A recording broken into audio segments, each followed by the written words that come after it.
दोस्तों TKR यानी कि टोटल नी रिप्लेसमेंट घुटनों की एक ऐसी सर्जरी है जिसमें घुटनों को मुकम्मल तौर पे तब्दील कर दिया जाता है। इस सर्जरी को करवाने के बाद कितने अरसे में 100% रिकवरी पॉसिबल है या कितने अरसे में आप अपने काम पे दोबारा जा सकते हैं। इन क्वेश्चंस को आंसर करना इसलिए ज़रूरी है ताकि वो लोग जो ये सर्जरी करवा चुके हैं या ये सर्जरी करवाना चाहते हैं, रिकवरी को लेकर उनकी जो एक्सपेक्टेशंस हैं वो क्लियर हो सकें। तो इसलिए गाइस इस वीडियो को आपने लास्ट तक ज़रूर देखना है। तो बगैर देर किए वीडियो को स्टार्ट करते हैं।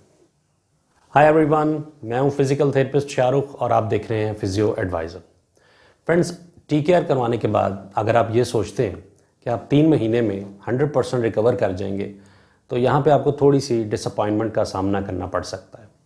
इन शॉर्ट अगर हम बात करें तो TKR से 100% रिकवरी में 6 माह से 12 माह तक का अरसा भी लग सकता है। जी हाँ, ये एक ऐसी बात है जिसको सुनकर अक्सर पेशेंट्स जो हैं वो सरप्राइज़ होते हैं, लेकिन लेट्स मेक श्योर कि इसकी रिकवरी को लेके जो आपकी अंडरस्टैंडिंग है वो ज़्यादा से ज़्यादा रियलिस्टिक हो। तो इसलिए हम इसको थोड़ा सा डिटेल में डिस्कस करते हैं। सर्जरी के बाद पहले 3 महीने में रैपिड रिकवरी होती है, लेकिन इनिशियली आपको रेगुलर पेन मेडिकेशंस लेनी पड़ती हैं और 2 से 3 हफ्तों के बाद आपको इन पेन मेडिकेशंस की जो ज़रूरत है वो कम महसूस होना शुरू हो जाती है और आप मोस्ट ऑफ द टाइम इनको रात में लेते हैं ताकि आपकी नींद अच्छी हो सके। लेकिन कुछ केसेस में कुछ पेशेंट्स को ये 1 से 2 माह तक भी लेनी पड़ती हैं। और इसके अलावा इनिशियली आपका नी जॉइंट जो है उसमें पेन होगी, स्वेलिंग होगी और समटाइम्स तो आपको रेस्ट पे भी आपके नी जॉइंट में पेन महसूस होगी अनटिल और अनलेस आप अपनी फ़िज़िकल थेरेपी सेशंस को ले रहे हों। सर्जरी के बाद पहले 3 मंथ में आपका नी जॉइंट स्वॉलन होगा और वार्म भी होगा, लेकिन इसका हरगिज़ ये मतलब नहीं कि वहाँ कुछ प्रॉब्लम है या आपको कोई इन्फेक्शन है। इस चीज़ को रियलाइज़ करें कि TKR एक बहुत ट्रॉमेटिक एक्सपीरियंस होता है आपके नी जॉइंट के लिए और वहाँ पे सराउंडिंग जितने भी टिश्यूज़ हैं उनके लिए। तो इसलिए इन्फ्लेमेशन को, सोजिश को कम होने में टाइम लगता है। सो गाइस, आप बहुत आसानी से 2 आसान तरीक़ों से अपनी रिकवरी को असेस कर सकते हैं।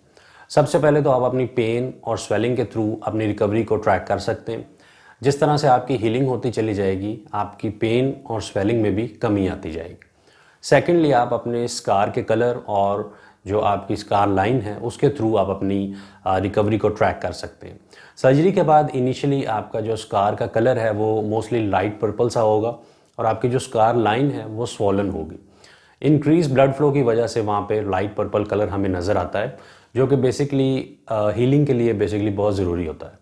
तो जैसे जैसे आपकी हीलिंग बढ़ती जाएगी, आपका स्कार का कलर जो है वो लाइट पर्पल नहीं होगा बल्कि वो लाइट होता चला जाएगा।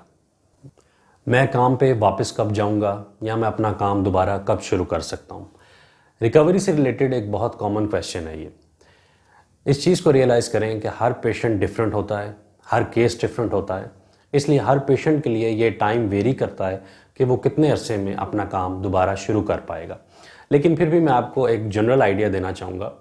लेट्स से कि आप एक डेस्क जॉब करते हैं, तो फिर आपको ऑलमोस्ट 1 मंथ यानी 4 वीक्स के अंदर आप अपने जॉब को जो है वो दोबारा से स्टार्ट कर सकते हैं। लेकिन इसमें भी आपको अपनी फिजियोथेरेपी सेशंस को कंटिन्यू रखना पड़ेगा और कुछ हद तक आपको पेन मेडिकेशंस भी लेनी पड़ती हैं।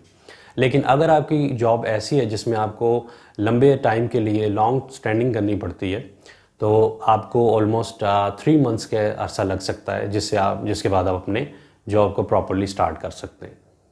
तो गाइस, सर्जरी के बाद आप कितने अरसे में ये कह पाएंगे कि आप सर्जरी की पहले वाली कंडीशन से अब बेहतर हैं?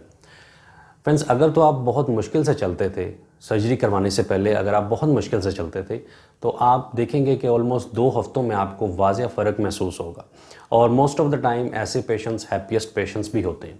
लेकिन मेरे पर्सनल एक्सपीरियंस के मुताबिक ज़्यादातर लोग 6 से 8 हफ्तों के बाद ये कह पाते हैं कि अब उनकी जो कंडीशन है सर्जरी से पहले की कंडीशन से काफ़ी बेहतर है। लेकिन यहाँ पे मैं उन लोगों को भी एजुकेट करना चाहूँगा जिन्होंने दोनों घुटनों की सर्जरी एक टाइम पे करवाई है या एक घुटने की सर्जरी करवा चुके हैं और अब दूसरे नी की सर्जरी करवाना चाहते हैं।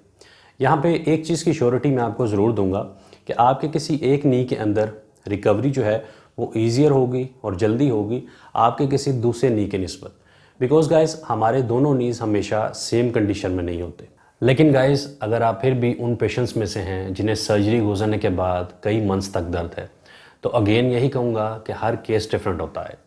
मैंने बहुत से ऐसे पेशेंट्स देखे हैं जो 6 महीने गुजरने पे काफ़ी कंसर्न होते हैं, लेकिन ऐसे पेशेंट्स भी वक्त के गुजरने के साथ साथ बेहतर हो रहे होते हैं और उन्हें ऐसा कोई कॉम्प्लिकेशंस नहीं होती। और मैं अपने सारे पेशेंट्स को यही सजेस्ट करता हूँ कि वो अपनी फिजियोथेरेपी को कंटिन्यू रखें और ज़्यादा वरिड ना हो जब तक कि उनकी सर्जरी को 1 साल का अरसा मुकम्मल नहीं हो जाता।